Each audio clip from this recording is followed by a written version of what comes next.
Hej, jeg vil nu vise dig, hvordan du sætter din afdeling op med den rigtige e-mailadresse og sådan nogle ting, så du kommer rigtigt i gang.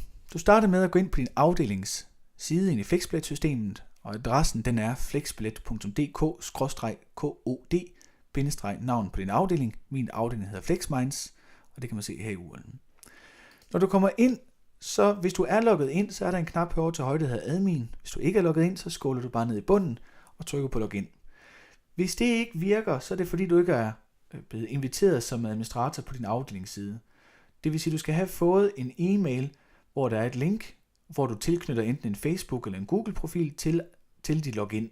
Og har du ikke fået den, så skal du kontakte en administrator fra din afdeling, så de kan sende dig den her invitation. Men hvis du er blevet oprettet som administrator og har logget ind, så kommer du ind her til administrationsdelen.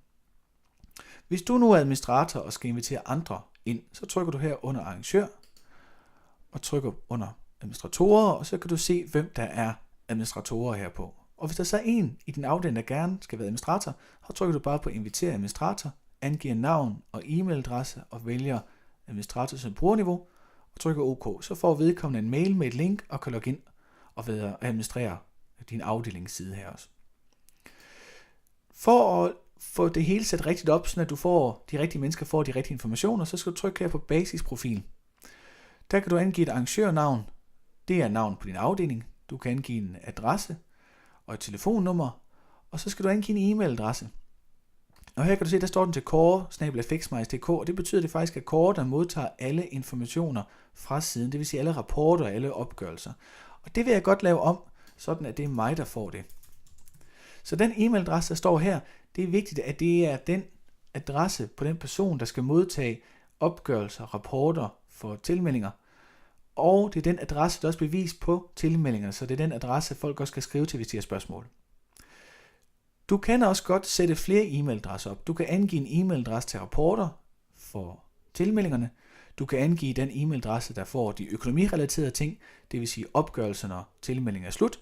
Og du kan angive en e-mailadresse til den, der skal have support e-mails. Det vil sige den e-mailadresse, der er bevist ude på arrangementet, som folk de kan skrive til, hvis de har spørgsmål. Du kan også definere en e-mailadresse, hvis en e-mail bouncer. Det vil sige, hvis der bliver sendt en mail ud til en deltager, men den ikke går igennem, så er det den her adresse, der vil få den e-mail retur om, at den ikke er blevet leveret. Du kan også angive dit websites URL. Den kan du angive der. Den bliver så også vist som under arrangørprofilen, så folk de nemt kan se den. Når du har sat det op, så skal du herinde under bogføring. Under betaling. Fordi vi skal have sat til, at din event som standard er fritaget for moms. Og det gør du her ved at trykke på betaling, og så under basale valg, så er der en afsnit, der hedder moms. Og der skal du sikre dig, at der står, at mine events er som standard fritaget for moms. Du kan ændre det ved at trykke her på blyanten, og så står der her, at de er som standard med moms, og hvis der står det, så trykker du bare på blyanten igen her, sådan her, og så står de fritaget for moms. Du kan også her under bankkonto sætte op til din standardbank op, så slipper du for at skulle indtaste de oplysninger hver eneste gang, du vil publicere en event. Du kan også her under betaling angive, hvem der som standard betaler gebyrerne, altså om deltageren skal betale tilmeldingsgebyret, eller du betaler tilmeldingsgebyret, og hvem der betaler betalingskortgebyret. Du kan også angive, hvilke betalingsmuligheder der som standard skal være. Kreditkort ved DIPS, det er Dankort, Visa, Kort, Mastercard osv.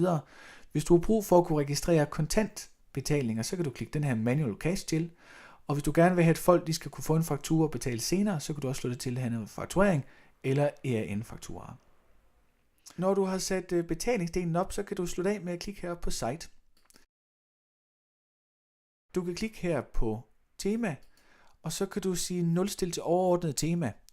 Der kommer der til at få ny hjemmeside, nyt design, så har vi lavet det overordnede tema om, men for at du får det ned på din afdeling, så det kommer til at se ud, som det gør på den her side, så skal du lige klikke her på nulstil til overordnet tema. Og når du gør det og siger OK, så tager den temaet op fra Commandants hovedsiden og kopierer ned på din arrangørprofil.